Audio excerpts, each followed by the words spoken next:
Oui, la promotion Émile Saint-Lô, vous êtes des ingénieurs d'esprit. Donc vous avez pour mission, pour devoir, pour obligation de construire des citoyens. Haïti en a grandement besoin. Derrière chaque réussite, mesdames, messieurs, se cache une volonté individuelle capable de mobiliser les énergies. La personne que vous allez écouter, il est l'architecte de ce projet éducatif et le premier soutien des formateurs et des étudiants. Il est éducateur, il a un master 2 en éducation aux États-Unis, licencié en sciences de théologie au STEP, masterant en leadership organisationnel et management, professeur à l'université, consultant en éducation, PDG de l'université Hosanna d'Haïti, UNORA et John Formation Plus en éducation, une institution qui prépare des techniciens en éducation, filière pédagogie de l'enseignement et administration scolaire. Mesdames, messieurs, chers parents, chers amis et invités, je vous prie d'écouter ou d'accueillir chaudement le PDG de John Formation Plus, Monsieur Rindy John, s'il vous plaît. Applaudissez grandement.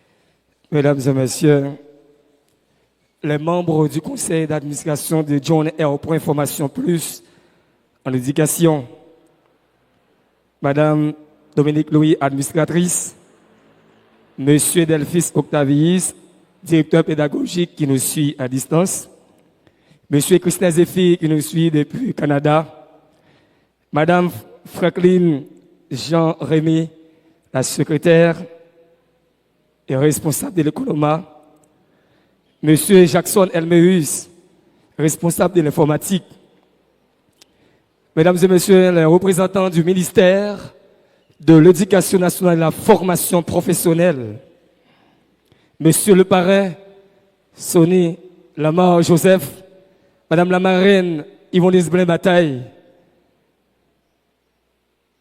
Mesdames et Messieurs, époux, épouses, la presse parlée, écrite, télévisée, distingués invités, Mesdames et Messieurs, l'éducation est le reflet d'une société en voie de développement durable. Il faut remarquer que l'éducation a deux grandes missions. La première, c'est la mission d'instruction. C'est le fait d'instruire, de former, d'éduquer. La mission de socialisation, c'est le fait d'intégrer et de réintégrer l'individu dans la société. Cette promotion porte le nom d'Émile Saint-Lô. Et je dois vous dire sincèrement qu'il y a une rue au Congo qui porte le nom de cette figure emblématique, Émile Saint-Lô.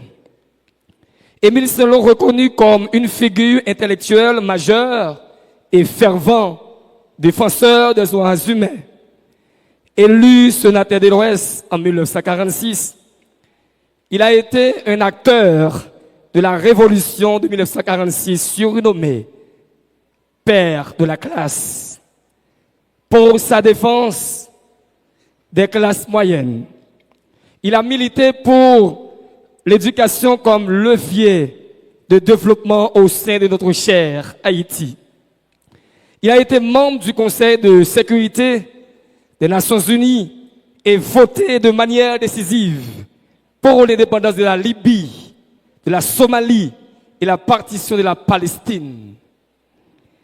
Il était un véritable défenseur de la justice sociale, des gens de la classe moyenne, un promoteur de l'éducation. Il est considéré comme l'un des plus grands diplomates haïtiens de l'histoire Haïti, honoré pour avoir porté les valeurs de liberté et d'égalité sur la scène internationale. Il a occupé aussi plusieurs fonctions ministérielles, notamment ministre de l'Éducation nationale, de la Santé publique et du Travail. Et selon une recherche menée en 2025 par Haïti Press Network. Le système éducatif haïtien s'appuie sur un personnel formé comprenant 34 759 moniteurs et monitrices du préscolaire ainsi que 82 180 enseignants pour les 2 premiers cycles fondamentaux. Ces chiffres soulignent l'ampleur du personnel enseignant dans un contexte global marqué par plus de 18 000 écoles et près de 4 millions d'élèves. Ces données s'inscrivent dans un effort continu de structuration du système éducatif en Haïti. Une part significative des enseignants manquent de formation initiale adéquate. Toujours selon les données, spécialement de l'ambassade de France et des rapports sur l'éducation, environ 80 à 85% des enseignants en exercice, notamment dans le secteur privé et fondamental, n'ont pas reçu des formations professionnelles. Cela implique que moins de 20% à 25% des enseignants sont formés initialement. Ces chiffres sont basés sur des estimations de la dernière décennie, souvent citées dans le cadre de la réforme éducative, bien que le taux exact puisse légèrement varier selon les études. Plus récemment, au niveau d'enseignement fondamental primaire, on estime qu'environ 33% des enseignants, soit un tiers, ont reçu une formation initiale pour enseigner. Cela signifie que plus de 66% des enseignants en poste n'ont pas les qualifications requises. On a rencontré des défis majeurs au sein du système éducatif haïtien, tels que domination du secteur privé. Plus de 80% des écoles en Haïti sont privées et échappent souvent au contrôle rigoureux du ministère de l'Éducation nationale et la formation professionnelle concernant les certifications. Ce système aussi fait face à des problèmes majeurs. À titre d'exemple, on peut citer fuite des cerveaux, l'insécurité croissante et l'instabilité économique poussent de nombreux cadres formés à quitter le pays, aggravant la pénurie des maîtres, spécialement le programme de Biden. Et Nicaragua qui a ouvert son pays, sans oublier le Brésil, le Chili et j'en passe. Absence de permis d'enseigner, bien que le ministère tente de régulariser la profession via le permis d'enseigner provisoire. Une large partie du corps enseignant l'exerce encore sans titre officiel. Quelle coïncidence! Face à tous ces défis, le MENJ se porte garant de la formation des enseignants en Haïti, tout en lançant en janvier 2026. C'est ce qu'on appelle des assises nationales sur l'éducation pour refonder le système. Ce chantier vise à redéfinir le métier d'enseignant et les conditions d'accès à la profession. Deuxièmement, mettre en œuvre le plan national d'éducation et de la formation 2020 à 2030 pour améliorer la qualité des apprentissages. Et c'est dans ce même ordre d'idée que John R. Point Formation Plus en éducation s'engage dans la formation initiale et continue des maîtres ou des enseignants en vue de préparer la génération future qui se donne pour mission de former des professionnels éducatifs dont la société a besoin pour continuer à éduquer des jeunes professionnels sur le plan éducatif. Chers gradués, la cérémonie d'aujourd'hui s'inscrit dans la logique d'un défi réel à relever. Nous nous sommes engagés à relever ce défi au sein du système éducatif haïtien. Nous qui croyons, à titre quelconque, la situation déplorable des parents, des étudiants, des professeurs, des investisseurs et des cadres éducatifs en Haïti, nous pouvons considérer l'éducation comme l'un des meilleurs moyens du salut individuel et collectif de notre société. Que cette éducation soit formelle pour pouvoir décocher un diplôme, qu'elle soit informelle pour pouvoir enseigner ou bien écouter et transformer. Nous en avons besoin fortement pour reconstruire notre cher Haïti, mentalement brisé, psychologiquement, intellectuellement et physiquement, par ses propres fils et par des complots nationaux et internationaux. Chers gradués, l'obtention de votre diplôme d'aujourd'hui symbolise un véritable engagement à améliorer la condition de l'éducation et le bien-être de la jeunesse haïtienne. Le diplôme des techniques des sciences de l'éducation fait de vous des professionnels compétitifs sur le marché du travail. Ce couronnement représente une marque distinctive dans votre vie professionnelle. Félicitations. Félicitations. Aujourd'hui, nous nous sommes exposés à de nombreux défis. Je dirais que de nombreux dangers sociaux.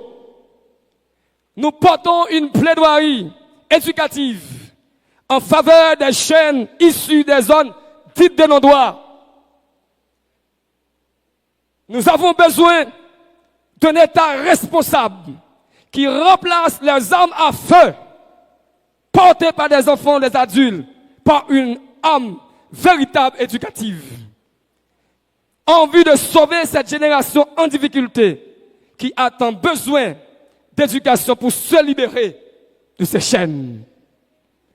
Nous devons construire et reconstruire la mentalité de ces jeunes et des citoyens engagés dans la reconstruction de ce pays qui a manqué l'histoire, qui a pu repousser 22 000 hommes et une flotte de 86 bateaux en 1802 à la ravine à Coulève, qui a défié l'armée napoléonienne, et nous qui avons participé et qui avons permis aux USA de gagner la bataille de Savannah, nous méritons d'être respectés, honorés et appréciés par ces pays. Parce que nous avons marqué l'histoire et nous avons fait l'histoire. Nous sommes un peuple remarquable, un peuple distinctif et qui mérite d'être apprécié, ajuster sa valeur. En fait, tout cela ne sera possible que grâce à une éducation de qualité et une culture patriotique. Une culture patriotique. Haïti ne sera pas détruite. Nous pouvons la reconstruire par l'éducation, considérée comme un vecteur de changement.